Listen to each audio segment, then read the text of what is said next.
ketika kita meminjamkan uang kepada kawan, entah itu kerabat, sebelumnya tidak pernah ada komunikasi, tiba-tiba minjam uang, itu banyak sekali. Kenapa saya katakan jangan? Oke teman-teman, balik lagi channel saya, Vincent Ichibang. Jadi di kesempatan video kali ini, saya ingin membahas pertikaian lagi di Jepang. Sebenarnya bukan hanya di Jepang saja, entah itu di Korea, Taiwan, Hong Kong, Malaysia, dan lain sebagainya, tentang meminjamkan uang kepada teman, kerabat, dan lain sebagainya. Kenapa saya bahas di video ini?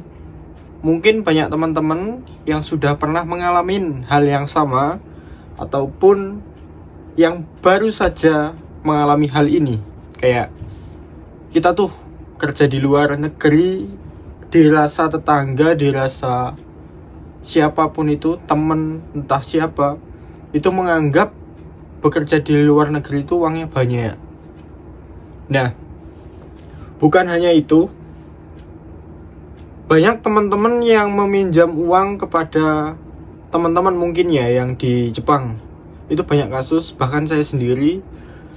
Sebenarnya bukan pelit atau perhitungan ya teman-teman. Mungkin teman-teman yang sudah pernah mengalami, mungkin bisa komen di bawah. Ketika kita meminjamkan uang kepada kawan, entah itu kerabat, sebelumnya tidak pernah ada komunikasi, tiba-tiba minjam uang, itu banyak sekali. Kenapa saya katakan jangan? Saya pun mengalami, dan banyak teman-teman yang mengalami, bahkan teman saya sendiri, bahkan mungkin teman-teman yang menonton video ini kayak memandang kita kerja di luar negeri enak, tiba-tiba konteks atau chat, "Mas, piye kabare? Mas, gimana kabarnya?" Bagus. Nah, oh enak ya kerja di luar negeri, mesti kayak gitu teman-teman. Ini udah tahu, pasti mau minjam uang. Jangan dikasih teman-teman. Saya yakin uang kalian itu tidak balik ke tangan kita. Karena apa? Kalau sudah hutang, itu akan lupa. Bukan pelit, tapi itulah kita harus mempunyai pendirian dan apa ya? Lek bahasa Jawa ini genggam lah, duit genggam, digegem. Karena apa? Bukan pelit. Terkadang saya juga merasa iba. Cuman dengan keibahan kita itu, kebaikan kita, malah sebaliknya kepada mereka yang dipinjemin tiba-tiba ngilang, tiba-tiba uang nggak kembali. Ini bukan saya merasa punya uang ya. Saya juga tidak punya uang, makanya saya pergi ke Jepang untuk apa? Untuk mencari uang gitu. Kita juga nyarinya itu nggak mudah loh teman-teman. Kayak kita jauh-jauh dari Indonesia ke sini tuh ya, mungkin teman-teman yang di Indonesia juga yang bekerja juga sama saja ya.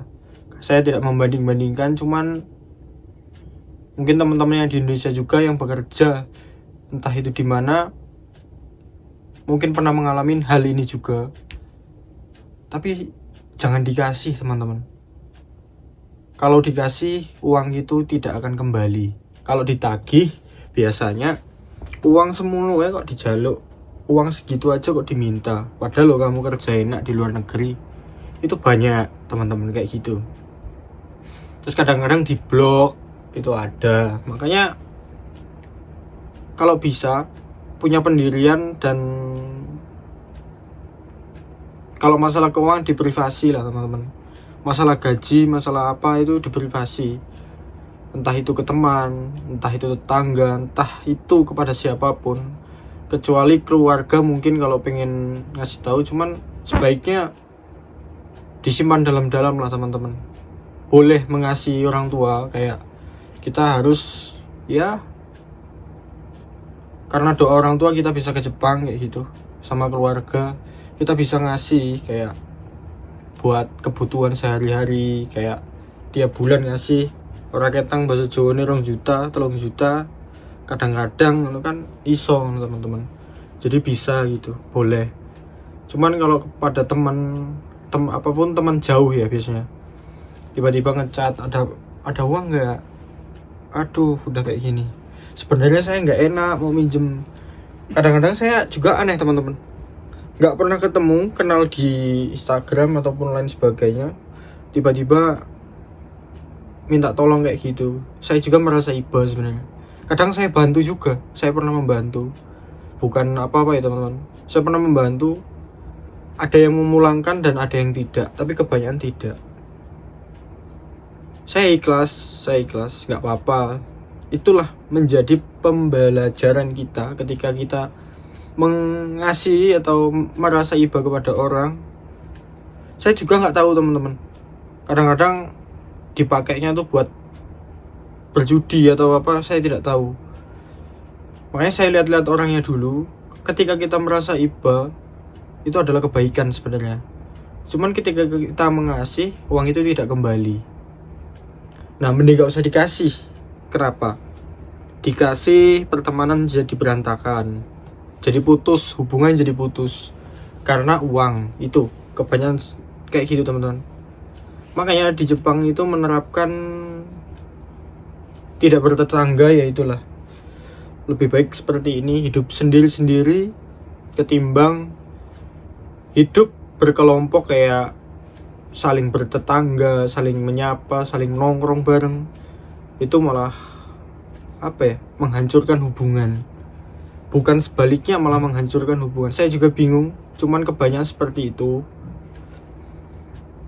Ya gimana ya, saya juga capek sebenarnya kalau mikirin.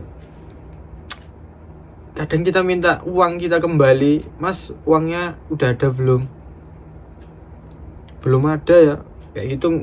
Nah, nunggu ditagih dulu teman-teman. Saya sendiri pernah hutang, bukan saya membeda-bedakan, saya juga pernah hutang. Cuman saya kalau belum bisa membayar, itu saya ngomong, mas uang saya, utang saya nanti ya. Utang saya nanti ya. Setiap seminggu bahkan 1 bulan kalau belum bisa mulai, saya ngomong kayak gitu teman-teman.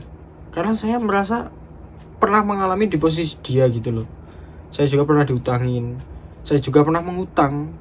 Saya pernah, nggak cuman 1 kali saya pernah mengutang. Cuman saya punya prinsip, hidup saya tidak tenang kalau punya utang. Makanya saya sering ngomong, mas saya belum punya uang, nanti kalau punya uang ataupun gajian saya kasih.